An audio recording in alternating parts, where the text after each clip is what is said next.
झारखंड में स्थानीय युवाओं का संघर्ष थमने का नाम नहीं ले रहा है। चाहे बात steel authority of India limited की हो, रेलवे की हो या फिर कोल इंडिया की सहायक कंपनी बीसीसीएल की। अप्रेंटिसशिप पूरी कर चुके युवा लगातार रोजगार की मांग को लेकर आंदोलित हैं। इसी मुद्दे पर शनिवार को कांग्रेस नेता मयूर शेखर झा ने अपने आवासीय कार्यालय में आयोजित प्रेस वार्ता में बीसीसीएल से अपील की है कि वह स्थानीय अप्रेंटिस युवाओं को प्राथमिकता देते हुए एक स्पष्ट नीति के तहत स्थायी रोजगार प्रदान करें। ये कोई नया बात तो है नहीं। अप्रेंटिस युवा चाहे सेल के अप्रेंटिस हो, चाहे रेल के अप्रेंटिस हो, चाहे कोल के अप्रेंटिस हो, लगातार संघर्षरत रहे हैं। और उसका एक विभत्स नतीजा और एक विभत्स स्वरूप पिछले दिनों हम लोगों को बोकारो में देखने के लिए मिला। और हम बीसीसीएल से भी यही कहना चाहेंगे कि क्या आप बोकारो सेल जैसी कोई घटना यहाँ हो जाए उसका इंतजार कर रहे हैं? ऐसा तो है नहीं ना कि रोजगार के अवसर यहाँ पर नहीं है। कंपनी काम नहीं कर रही है, कोयला उत्खनन नहीं हो रहा है, कोयला का उत्खनन हो ही रहा है, कंपनी काम कर ही रही है। बाहर के लड़कों को लाकर आप यहाँ पे अप्रेंटिस क्यों रखें? जब यहाँ के लड़के ट्रेनिंग लिए हैं, भारत सरकार का एक वादा के तहत यहाँ के लड़के ट्रेनिंग लिए हैं, अप्रेंटिस बने हैं, डबल स्किल्ड लड़के हैं। हम तो उनको, अगर आप डबल स्किल्ड नहीं, आप उनको जो है सेमी स्किल्ड वेज पे भी रखिए, लेकिन आप उनको प्राथमिकता देकर रखिए। और ये एक पॉलिसी के तहत होना चाहिए। ऐसा नहीं होना चाहिए कि मयूर शेखर साहब बीसीसीएल के सीएमडी को फोन करते कि ये 5 लड़का को आप बहाल कर दीजिए और आप उस 5 लड़का को बहाल कर दीजिए। एक पॉलिसी के तहत जो यहाँ के अप्रेंटिस, यहाँ के ट्रेन लड़के हैं, किसी की पैरवी की उसको जरूरत नहीं पड़नी चाहिए। हर लड़के को रोजगार का अधिकार होना चाहिए।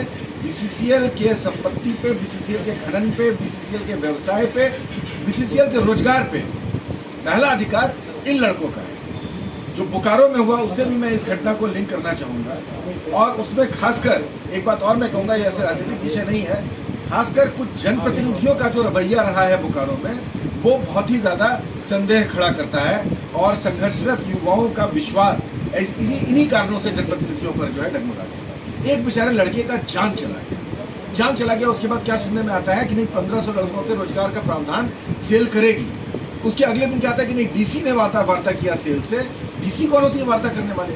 कंपनी सेल है, बेरोजगार युवा है, डीसी का क्या लेना देना है? और जब डीसी और सेल आपस में कोई डील काट रहा था तो हमारे जनप्रतिनिधि, चाहे वो बोकारो के जनप्रतिनिधि हो या और भी जो जनप्रतिनिधि वहां पर गए थे, वो उसमें क्या कर रहे थे कि एक डीसी और सेल मिलकर डील काटते और कहते नहीं, ऐसा कुछ नहीं होगा।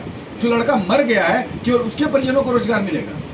क्या आप ये बता रहे हैं कि अगर आपको अपने किसी परिजन को रोजगार दिलाना है तो आप मर जाइए? क्या मौत रास्ता है रोजगार पाने का? एक ऐसे धरती पर, जिस धरती से करोड़ों की संपत्ति निकल रही है, एक ऐसे धरती पर जिस धरती की संपत्ति बेचकर, जिस धरती की संपत्ति का व्यापार करके लोग जो है करोड़ों अरबों रुपये कमा रहे हैं, वहां के युवाओं को आज मैसेज आप ये देना चाह रहे हैं कि आप मर जाइएगा तब आपके किसी परिजन को हम नियुक्ति दे देंगे, नहीं तो नौकरी का कोई साधन नहीं है। अंततः हुआ क्या? जो बंद कमरे में सेल और जनप्रतिनिधियों की बैठक हुई, उस बैठक का नतीजा क्या आया है? सुनने में आ रहा था कि 1500 रोजगार का प्रावधान किया जाएगा। आज सुनने में आ रहा है कि नहीं, वो जो जिस कंपनी को आवश्यकता होगी आउटसोर्सिंग की, वो कंपनी लड़कों को या जो युवाओं को बहाल करेगी। ये तो यथास्थिति बनी रह गई है ना। कंपनी कहते नहीं, हमें आवश्यकता नहीं है, वो बाहर से लाके लोगों को यहाँ काम कराते रहेंगे। ये तो यथास्थिति बनी रही है। सरकार के अभाव में दर दर भटक रहे हैं, युवा डिप्रेशन में चले जा रहे हैं। आज क्षेत्र इतना बड़ा कोल कैपिटल होने के बावजूद यहाँ का युवाओं को रोजगार के लिए यहाँ लंबे समय तक धरना देना पड़ रहा। प्रबंधन की हठधर्मिता के कारण आज तक युवा जो है रोजगार से वंचित रहा, जो काफ़ी दुर्भाग्यपूर्ण है। और हम लोगों का संघर्ष लेकिन मयूर भैया के नेतृत्व में लगातार जारी है।